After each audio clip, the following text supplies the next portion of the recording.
convener or oh, all right. Thank you, Hobbit, for that. Thank you so much.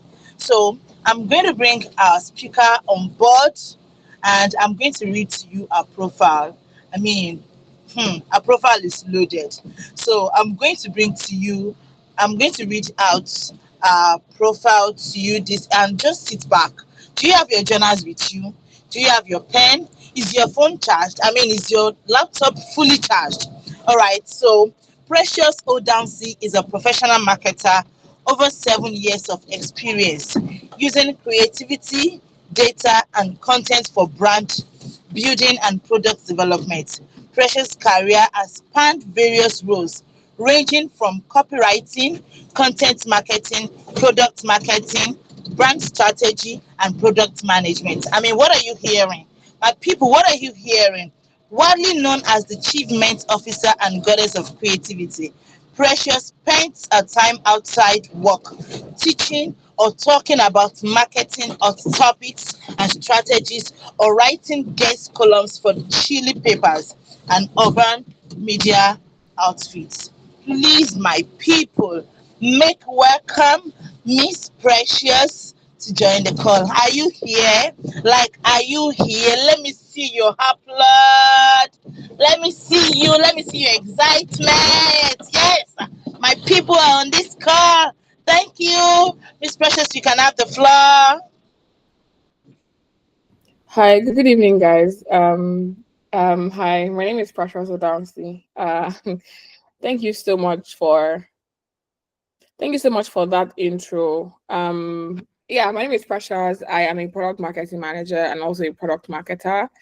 And yeah, I'm just here basically to speak to you guys generically, and then we'll see how this goes, I guess. Thank you so much for having me.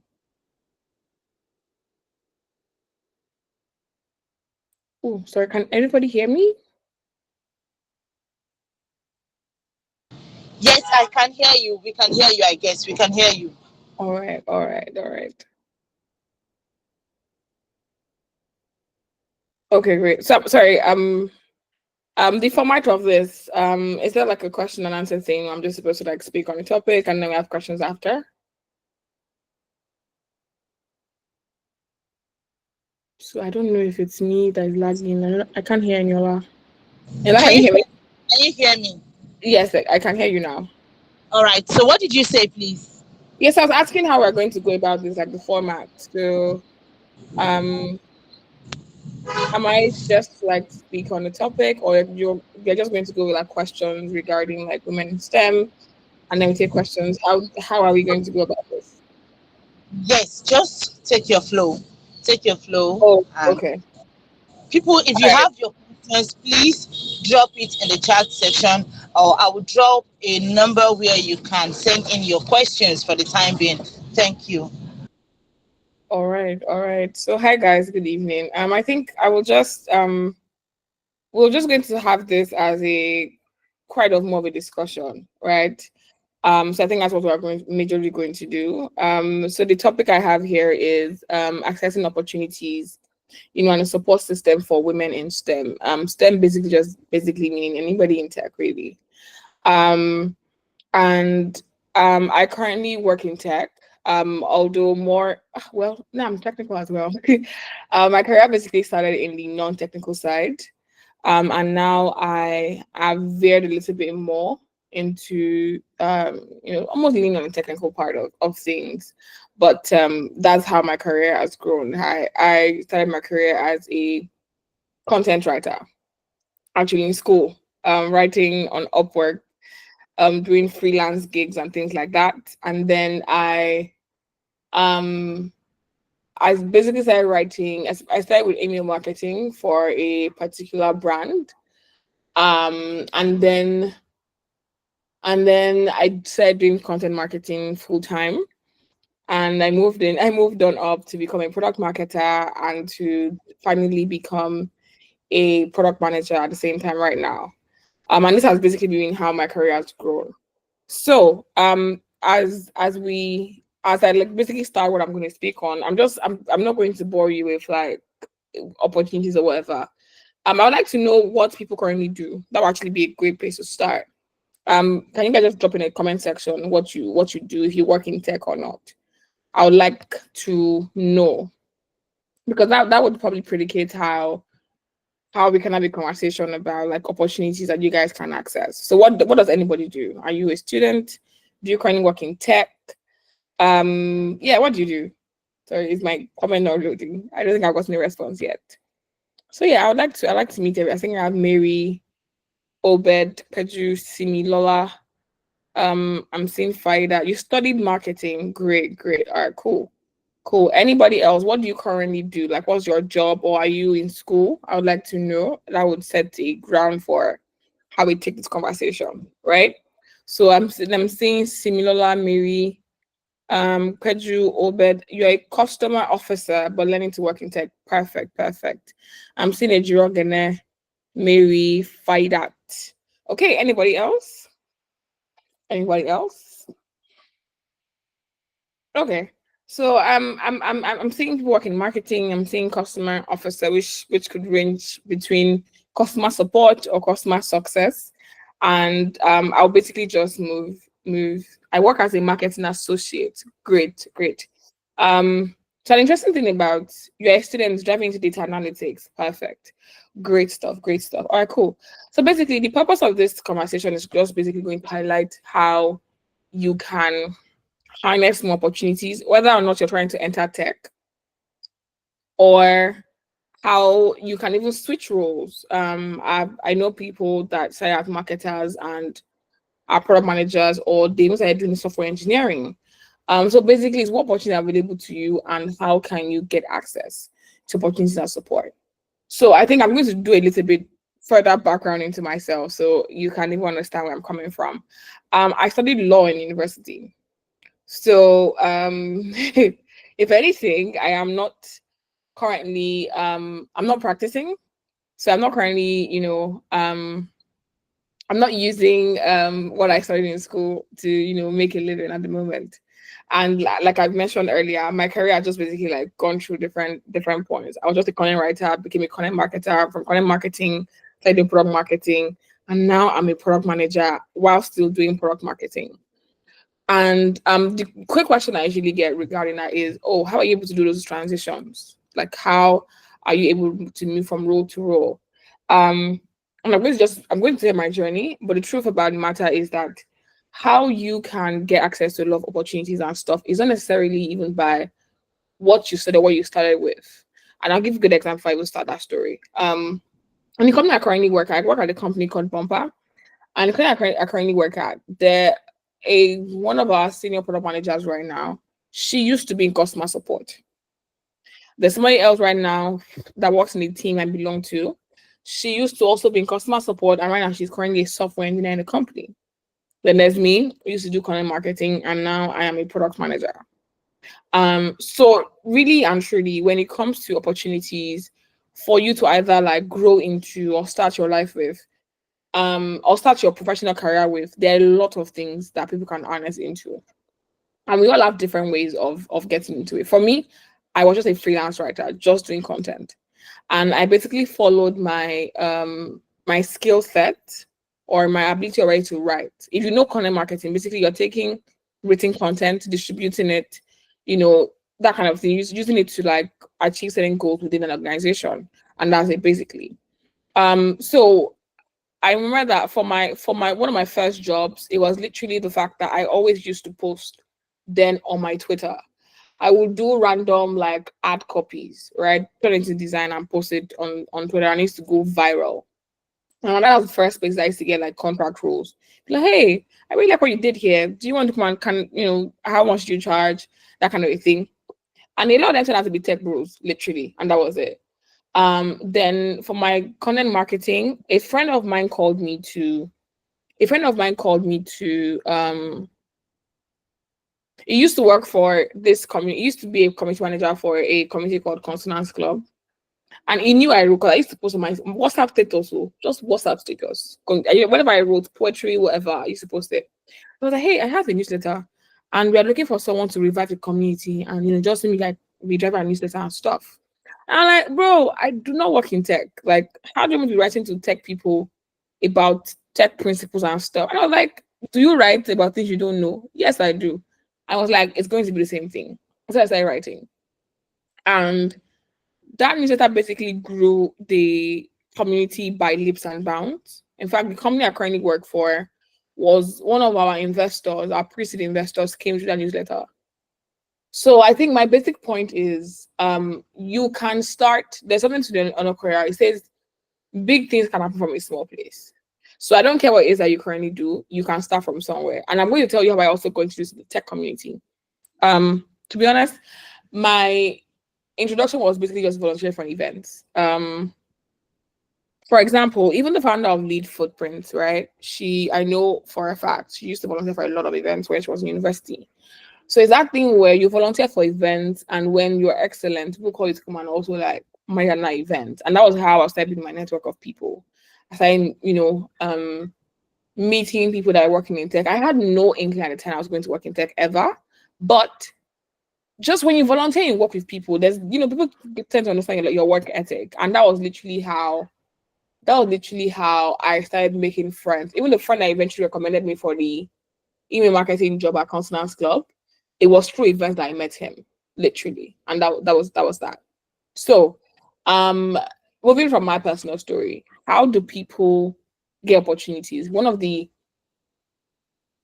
things I've learned in my life is you build for opportunities when you don't need them.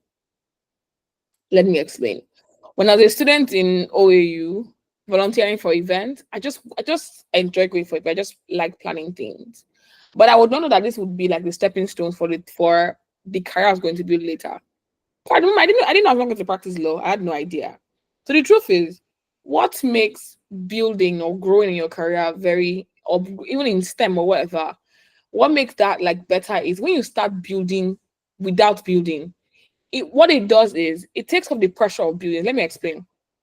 Those times, I think I posted for me like a good 1.5 years on Twitter, like my content, before I started getting the inflow of people saying, hey, we need to come and work for our company, that kind of stuff. But here's the thing, if I was looking for a job and I started posting, I would have been frustrated if I had to wait for 1.5 years before I got that job. That kind of thing. So the truth is, you start building for wherever you want to go without building for it. So one thing I've seen in my career is for every single role that I have changed or I've grown into, I was doing the functionality of that particular role in the role I was. Let me explain. When I was a content marketer, I was doing product marketing tasks already.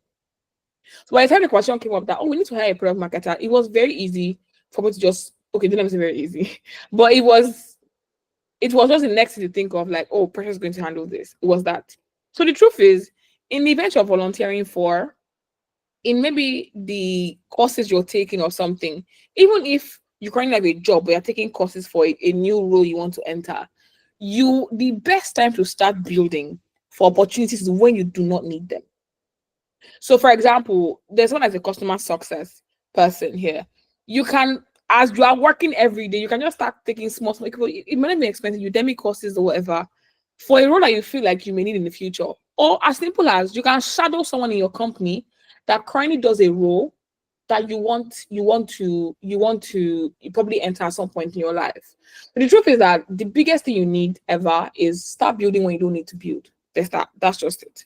Now the second thing is one of the ways to access more opportunities is cliche is whatever, but events.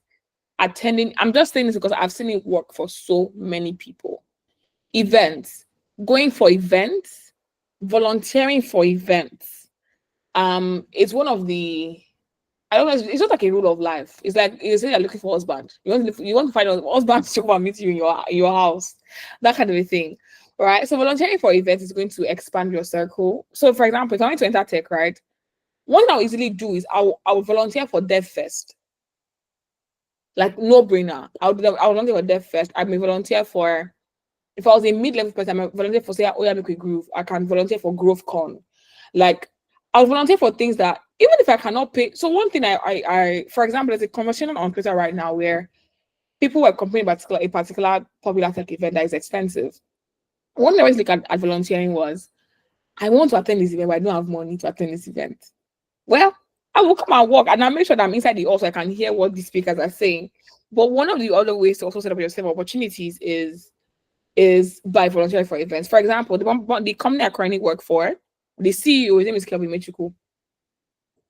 His first job in tech, it was because he volunteered for Oya Make We Groove that was organized by a tech operator called Oo Nwoye, right? And Oo Nwoye basically, he volunteered for free. He was like, do you need any help? Volunteered for it. And then he started working with, what's the name of these guys? I can't remember the company again. And that was how his entire journey, becoming his mentor, that's exactly how his own path started. So do not despise the possible. You see a tech event on campus, if you can volunteer for it or wherever it is you are, and there's that. Now, that thing also is communities. You guys are currently in lead, you lead Footprint Africa, right? Or I don't know, you may be invited here for whatever reason. One easy way to grow and position yourself opportunities is by joining a community of other professionals you're currently into. So, for example, if you're a marketer, it makes sense for you to join like a community like the no code tech community or TMC Africa, or I think Treford was a community. There is Growth Hackers Africa. There's quite a lot. Now, what happens is this: because there are other marketers or there are other professionals on that particular like channel or that community, they will drop. It's possible that someone's coming and looking for a new marketer, or they're looking for a new data analytics person or a new engineer, and so they will drop opportunities on the channel. And without looking, you might find your next job in a community. And that thing also is you get to also see what are people in my current, what are they doing. So and I'm saying this even as someone I'm not necessarily like great with communities. I've been a much of a loner. I'm just like a friendly loner. Like I'm friends with a lot of very great with a lot of people, but then I'm just not really that cliquish kind of person, that kind of a thing. However, I have seriously benefited from being part or being close to a community. So if you belong to a community, you know the events that you need to go to. You automatically just see job openings because, mind you, I promise you, hiring managers, people are looking to hire people. Hiring managers always reach out to community people. Like people will send me emails and say, "Oh, we're looking for a junior marketer that does this and this." And mind you, it's people that I know or the community that I know. Founders reach out to me sometimes, and I'm just dropping into the particular community I belong to. Oh, this role, this is how much they are paying. Who's interested? I can do an introduction for you. It happens like that all the time.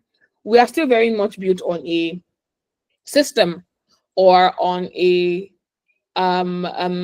foundation of referrals and introductions. That's literally still how life still works to a very, very large extent. In fact, if you're looking for a role, people trust referrals more than just general applications. Because if I trust your judgment and you recommend something to me, I am able to like trust what you've said over like someone I don't know before from random internet and stuff like that.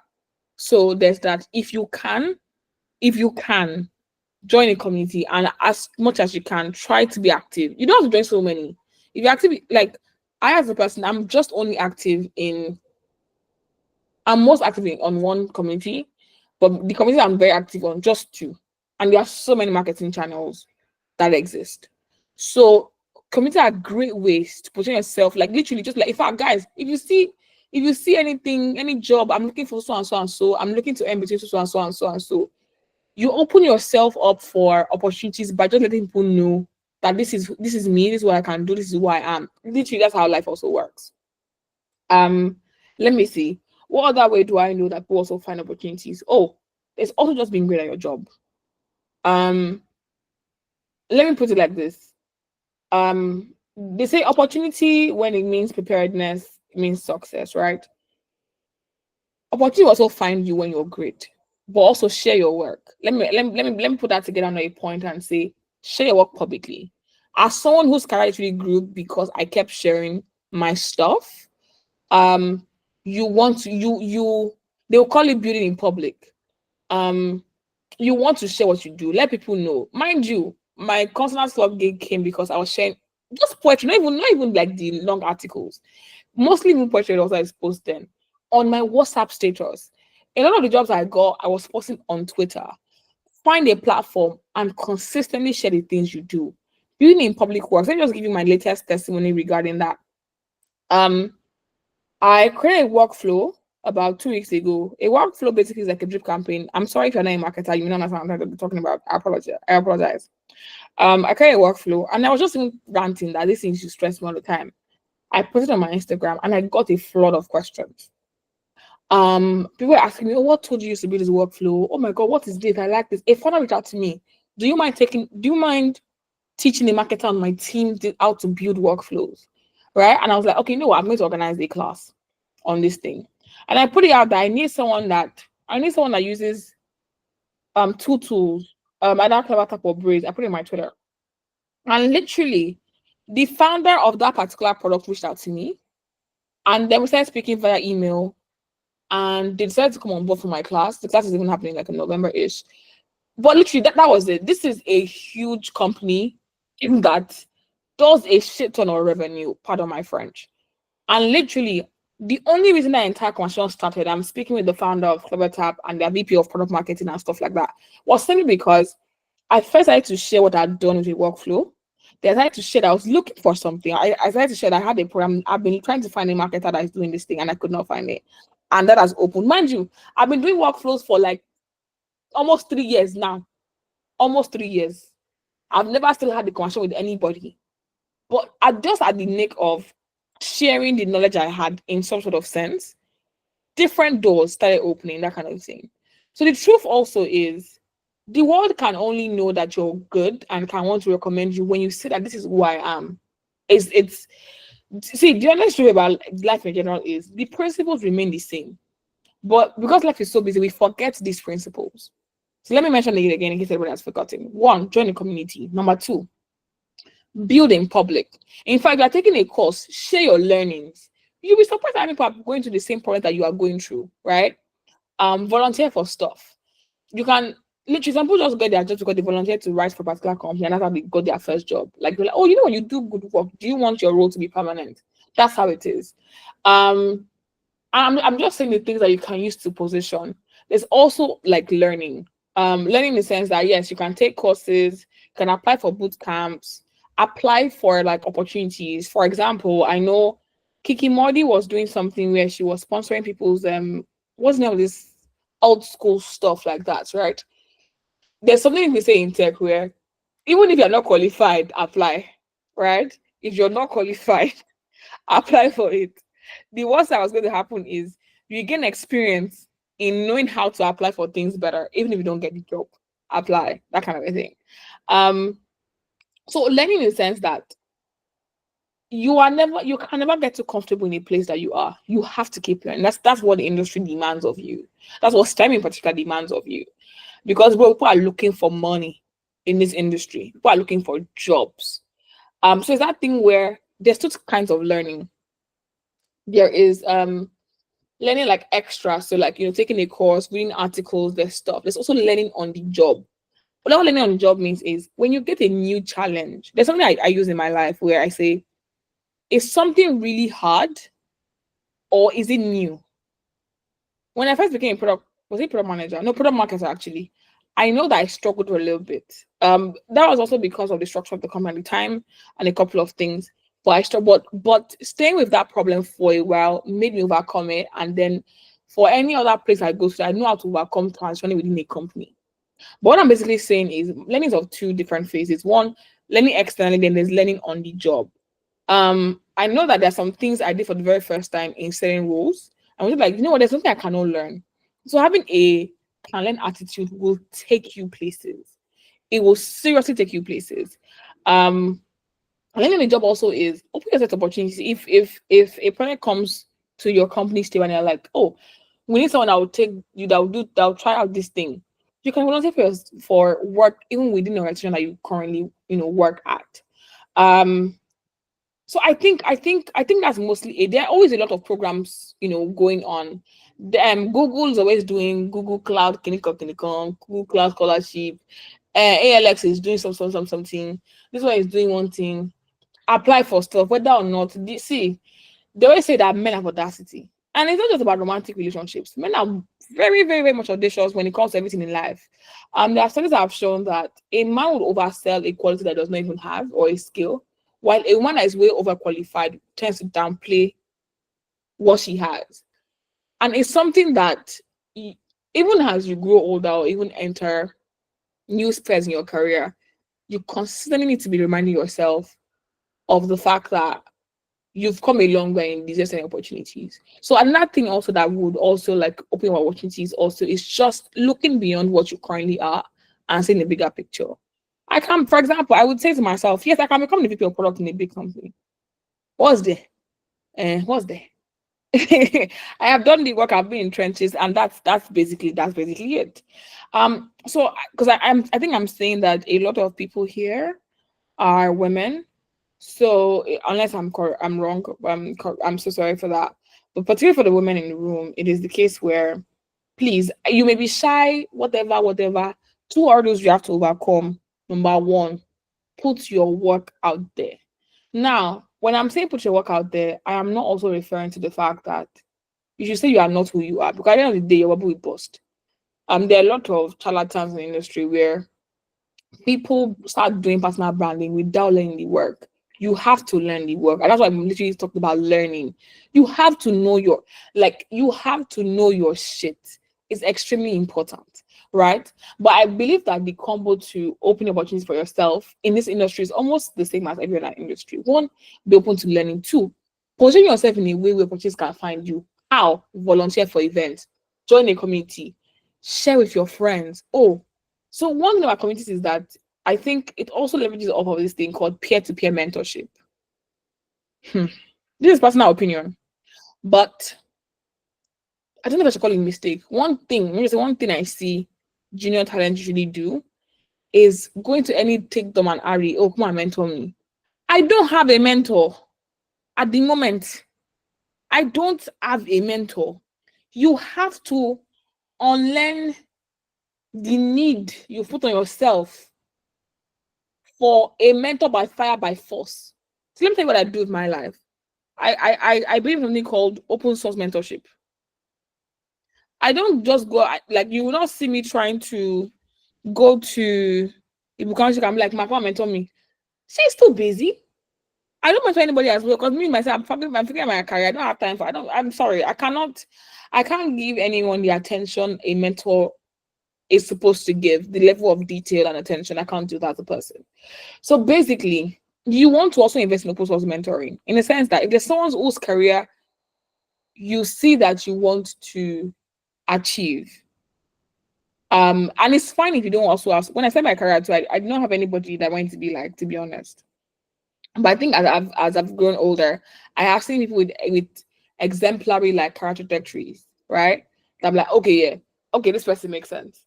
And if you can follow them on Instagram, Twitter, LinkedIn, read the stuff, read the shit they post, read what they put up, stuff like that. And that on its own already gives you insight into how you can become something similar to what they have done with their lives, or apply the principles of success, or learn from their mistakes. You don't necessarily, because some of us are shy. I'm not even necessarily shy. I just don't know how to come and be disturbing somebody for mentorship. Some people are shy. You not having a mentor does not limit your growth as a professional, in my personal opinion. I think that you will be able to get mentorship as much as anybody else by just paying attention and listening to what people are doing, what they're not doing. So, for example, for me right now, someone that really someone whose career makes sense to me is Adia Sowo. I like the work she's done. So whenever she's having like an event or something, mind you, I'm listening. If I don't go to the event, we watch it on YouTube, right? So invest in open source mentorship. You don't have to be disturbing. I don't think you don't have to be disturbing somebody to come and become your mentor. There's also peer-to-peer mentorship. Learn from your mates. Your mates are going to become the seniors that some people are looking up to in the future. You will do so much cross-learning by learning from people that are currently doing what you do that you can possibly imagine. Seniors don't really have your time like that, except they're very nice. So also invest in peer-to-peer mentorship.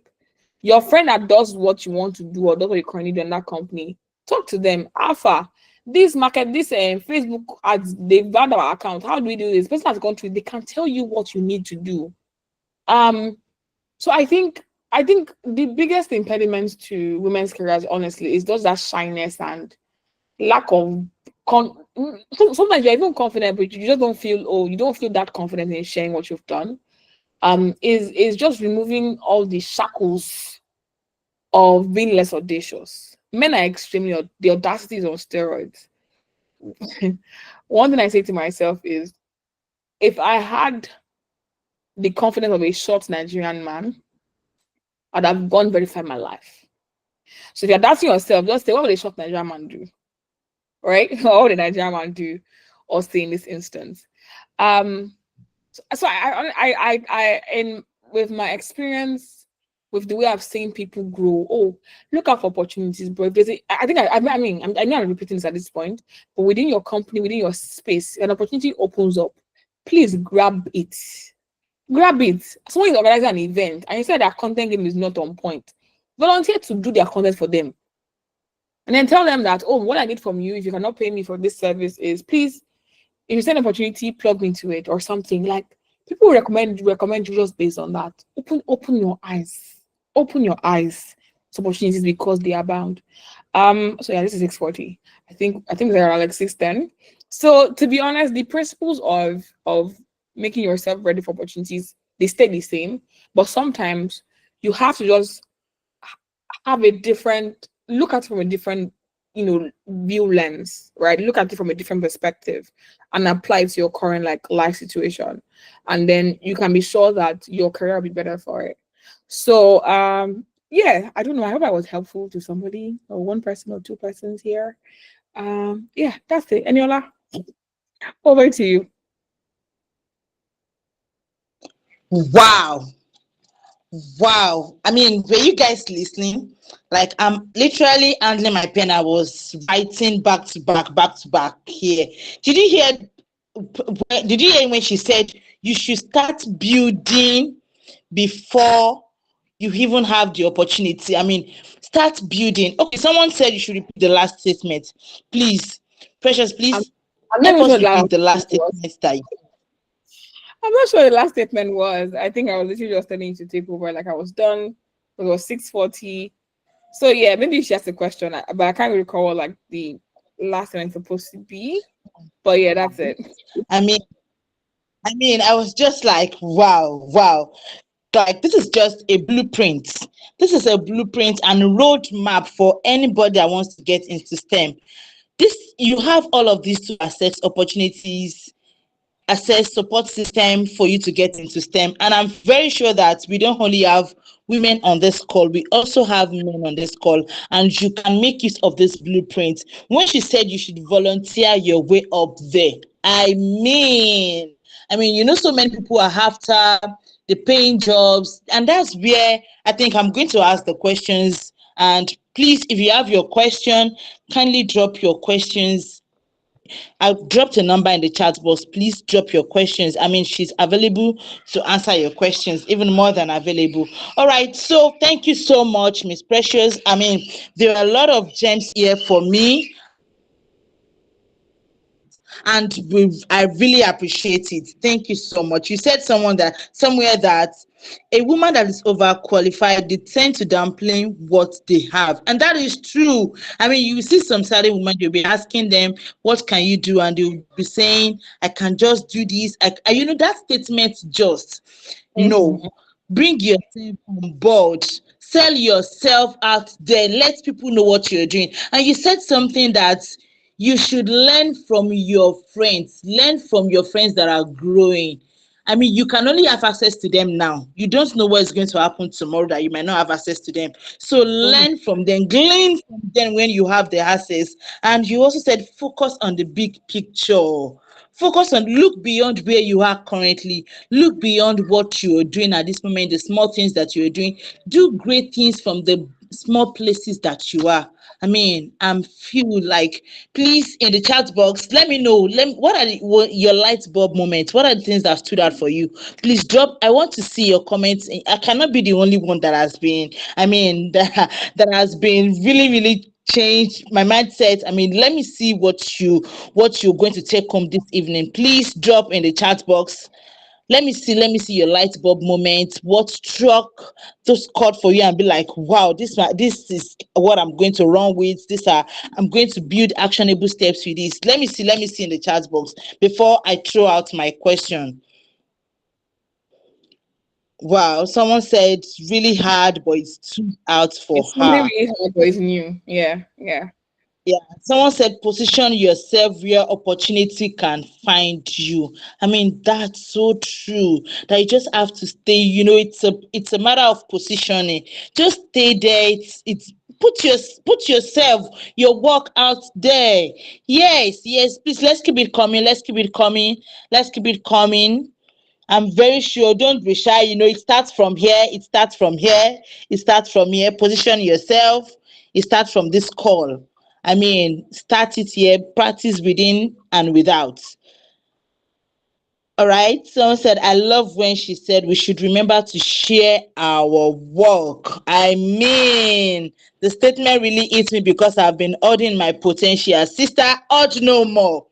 Urge no more. Go out there and show. Display yourself. Please, sister, urge no more. Please let it keep coming. Let it keep coming. I want to have. All right. So I have a question here, and the person is asking that how do I merge the gap between, volunteer, we are in how Nigeria is now, and everybody wants money. So how Mm-hmm. do I balance volunteering and going for the cash? Do you get it? Okay. How do I balance between that? I also have my needs, and there are sometimes that you volunteer for some organizations and they don't give you stipends and they want you to deliver. I mean, they want you to deliver so well for them. So how do I manage between those things? Please give us answer to that. Okay. Okay. That's actually a really good question. So I think it's just it's at least from my experience, it's more of being selective with what you volunteer for, right? You if you volunteer for everything, you're going to be worn out. So there are like three layers to this thing. One, if you're a newbie, if you're a newbie, people may not be willing to pay you as much for a service. So it makes sense that, particularly if you're trying to like maybe build experience. So imagine you're a designer now and you don't have a portfolio or something, and you want to get like maybe like a real time portfolio. I mean, although as a designer, you could just do design on your own to build a portfolio, like just start working on hypothetical use cases or hypothetical products and create designs. But let's just say you went to pitch to an event to be a designer and you volunteer for one. You have to make sure that it is worth it. So there are always a lot of events. Look at the basics of that event. For example, is it going to be big enough to position me, where I want to be with potential customers? For example, I know a lot of designers. I have designer friends who started like in school, and they used to even do almost free work when they were in uni.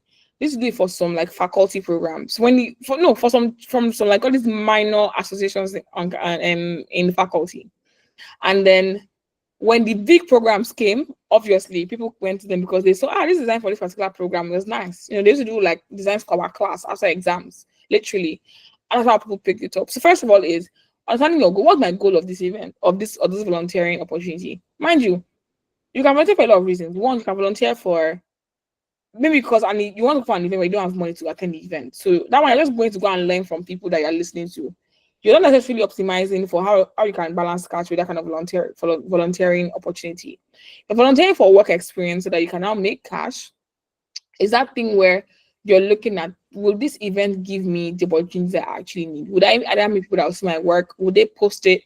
That kind of stuff. Now, how to balance stuff?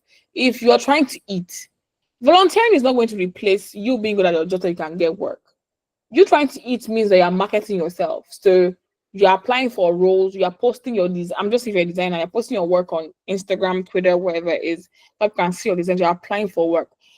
Your volunteering cannot be a replacement for a job that you need to get. So you're not applying for internships or that kind of stuff. That's handle it separately from what you're going to do to make money in your life, right? Volunteering can help to grow your positioning as a professional, but it's not just going to be the key. But another layer to question also is If you're volunteering something that is if volunteering something that you usually charge for, what you can do is if there's a particular amount you charge normally, you can offer it to them at a discounted rate so that you don't go hungry. For example, I'll give you a very good example. I have a friend who is a if I mention it, that some people here will know him. Will you be comfortable with me sharing this? Okay, go. I have a friend that is like a popular person in tech, right? And he's also sort of like a mini influencer. There's this event called Moonshot, organized by Tech Cabal. So Tech Cabal has like I think 3 or 4 different pricing for that particular event. So they had, I think their student ticket 5K, regular ticket was 20K, VIP was around like 96,000. Then one premium was around maybe 256,000. Now my friend did not want to pay 96,000 for VIP. So I think he reached out to them and be like, hey, I'm an influencer. I can help you to push this event, and so that people will see it and stuff. What he now did with them was he used that opportunity to get himself a VIP ticket. And that was it. That's what he collected. Because he wanted that event. Moonshot was very big. Moonshot is a place where a lot of people were getting jobs and winning money. So he needed to be at that event. And all he simply did was, I'll offer my services, give me the VIP ticket, finish. And I think he got a VIP ticket for himself. I was able to win a regular ticket for his brother. Literally, that's what he did. So one thing you can also do is you can find ways in which if who you're volunteering for doesn't have the money to pay you, if you're good enough to actually charge that amount, you can find alternative ways they can compensate you. So, for example, if merch or food is enough, tell them, okay, I want the exclusive merch. I want access to the after party. If after party concerns you, if you're a student, I'm just like you can say like, okay, you guys have to pay for my airtime, or you have to pay for my data. Do you understand? Find something if you can scope what they possibly can afford. You can find out a way to charge, even if it's not the amount you will charge. So if you're charging them for maybe they'll give you so and so, or they will pay for your Amazon subscription, they pay for your Figma subscription. So I'm just something like that. Or they will, and if you're like a dev, like they'll give you access to a particular tool that you want for a whole year, that kind of thing. Maybe it's even access to their own, like let's just say their GitHub or whatever it is. You can you can negotiate. So basically, it's an art of negotiation. You can negotiate these things into your conversation with whoever you're volunteering for. So I hope that helps that person.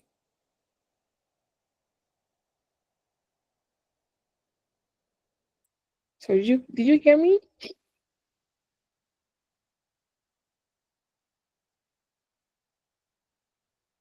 Okay. I think so can everybody else okay, you can hear me. Okay, okay. So maybe Eniola is not hearing me.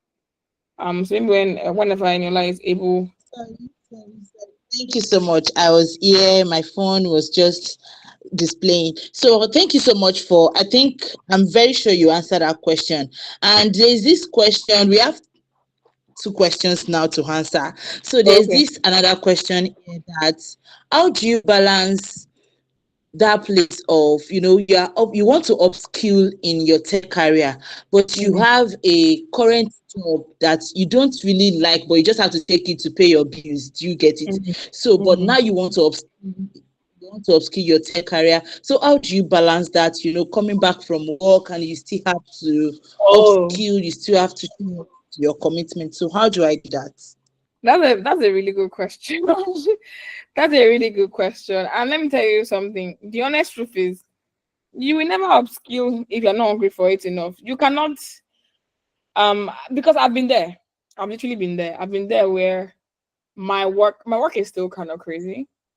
And I couldn't necessarily devote. Although to be honest, it was that course I was taking. That course was nonsense. They were just putting some rubbish I don't agree with.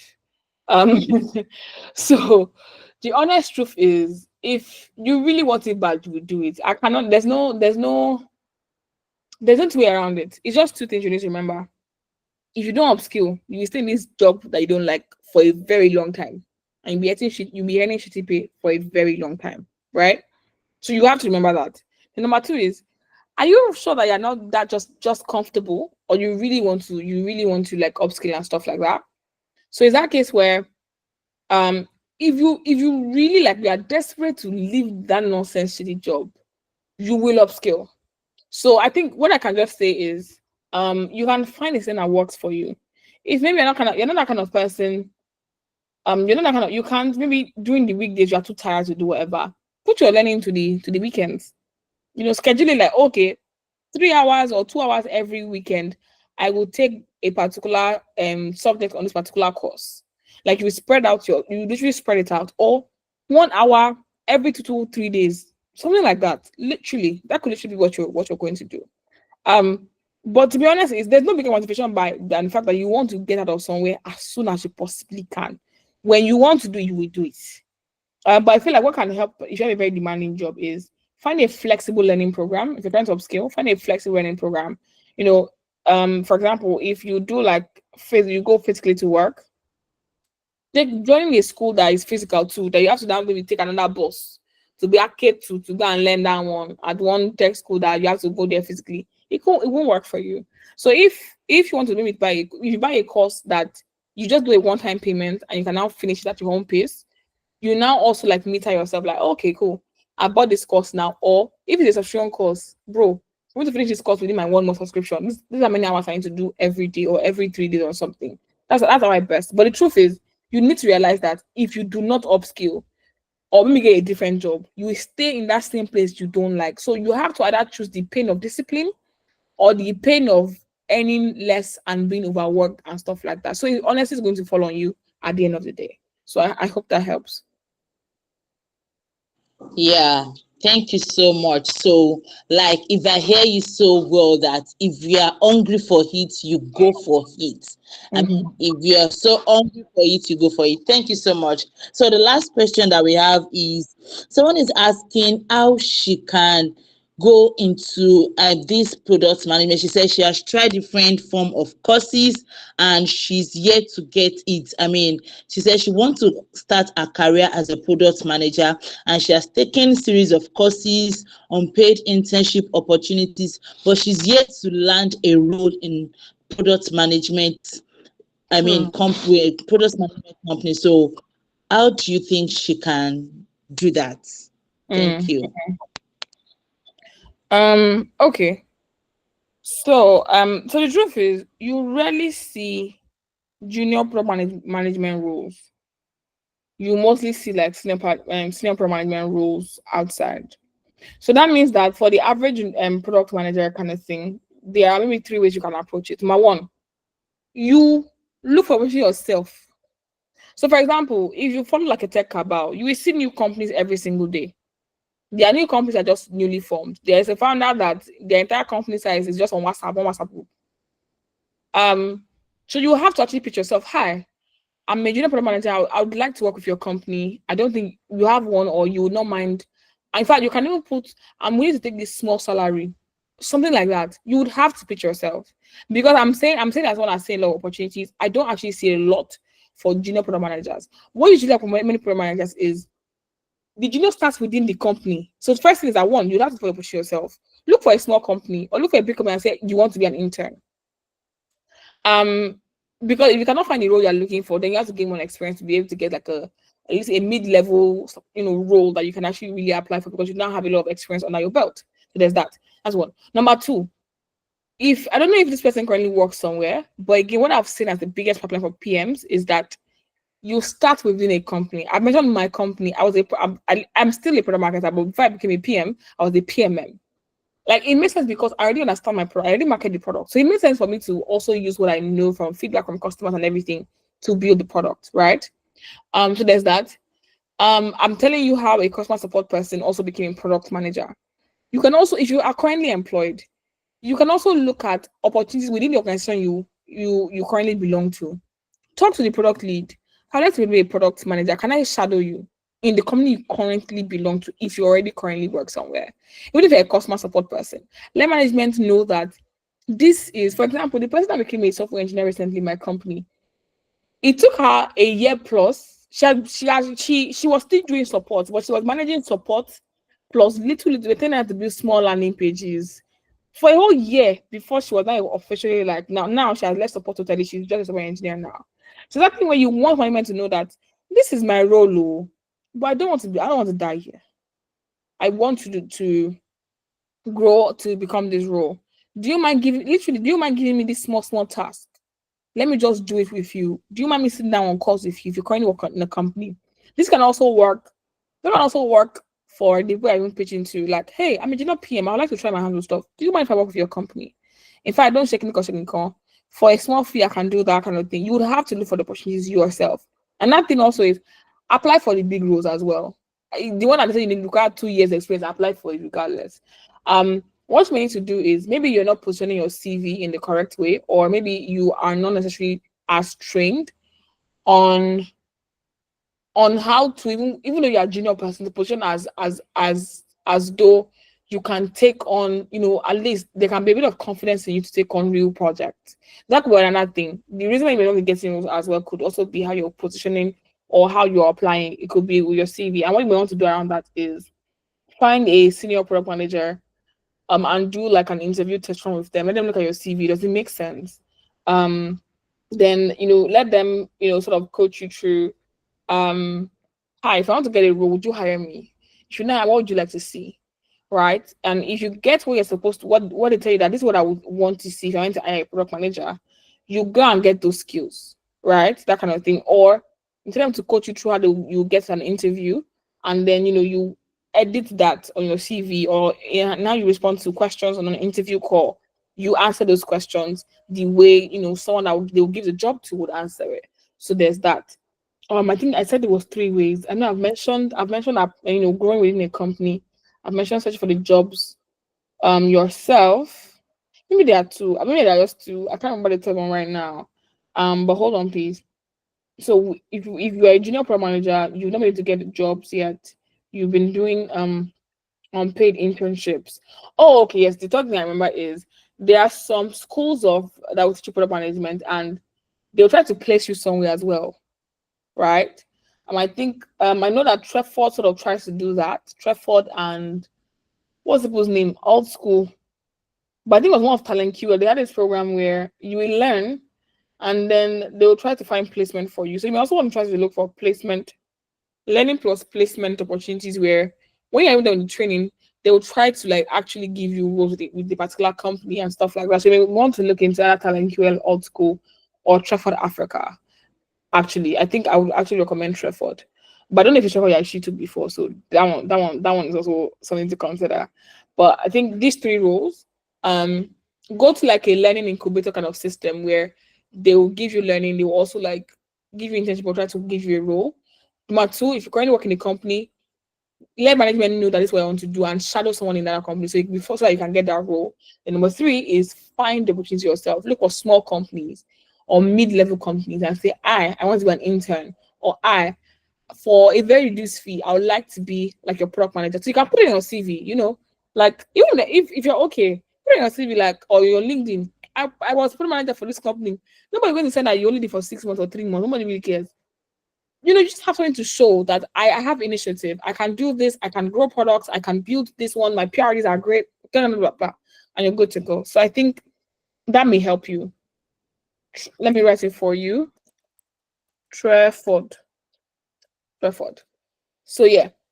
And yeah, I think I've answered that as I possibly could. Thank you so much. I mean, is Miss Precious not kind enough? Please let me see your excitement. Let me see your excitement. I can't see it. Okay, I can't see it from my hand. I Okay, yeah, mean, nothing is is she not sorry. kind? Oh, thank you. Thank you so much. Thank you so much. We really enjoyed it. I'm very sure everyone on this call enjoyed the session as much as I do. Thank you so much, Precious. And I'm very sure that when next we have another program, you're going to, when we call on you, you're going to answer us. Thanks so much. Please, if you be kind enough, you can share with us your LinkedIn profile or maybe your Instagram that we can follow you and or reach out to you. Is that okay with you, please? Yeah, sure. Give me a minute. Let me just drop that here. Right. Thank you so much. Thank you Sure. so much. Thank you. Please, let's say thank you so much to our speaker, everybody. Let's say thank you. Thank you so much, Precious. We really appreciate having you on board this evening. So before we wrap up, I told you the other time that, we've been talking about WIN, and you might not know what WIN is actually about. So right now we moved from lead footprints Lead Foot Africa to Women Empowerment Inclusion Network. And what we majorly do is we are a non-profit organization, and we are on a mission to bridge gaps in education, safety, and economic empowerment for women and girls through storytelling and practical life skills. So I want you to watch out for us. I dropped, Miss Precious, please, if you want to leave the call, you are allowed. Thank you so much. Okay. Thank Thank you you so so much, much. guys. Thank you. All Have a right. lovely Have a week. blessed night. Thank And you. you too. Thank you so much. All right. So as I was saying, I dropped our link in the chat box. Go and follow us. I mean, something you've learned tonight, just hashtag win. Let us hear from you. We want to hear from you the things you've learned tonight. Watch out for us coming days to come, and we are going to just watch out for our posts, watch out for our sessions. As you, I promise you, you're going to be transformed. All right. So thank you, each and every one of you, for coming, for joining us on this call tonight. I know you're supposed to be somewhere, but this that you've gotten tonight is just like a master class. I mean, yes, you can agree with me. It's just like a master class. I mean, something that Coursera will just package up for you, and they will just tell you to just write financial aid why you need this, but you've gotten it on a platter of good. All thanks to the programs team of Win Africa. I mean, I want to appreciate Win Africa. I mean, I want to appreciate Win for this opportunity. Thank you, Win. A round of applause. And I want to appreciate all the team. I mean, every executive, all the team, and I want to appreciate programs team. Programs team, give it up for yourself. Woo! Thank you, each and every one of you. Thank you so much for every participant on this call. Thank you so much. All right, so like I said earlier, watch out for us as we come to the end of tonight's webinar. All right, take care, everybody. See you soon. Take care. Bye bye. Bye.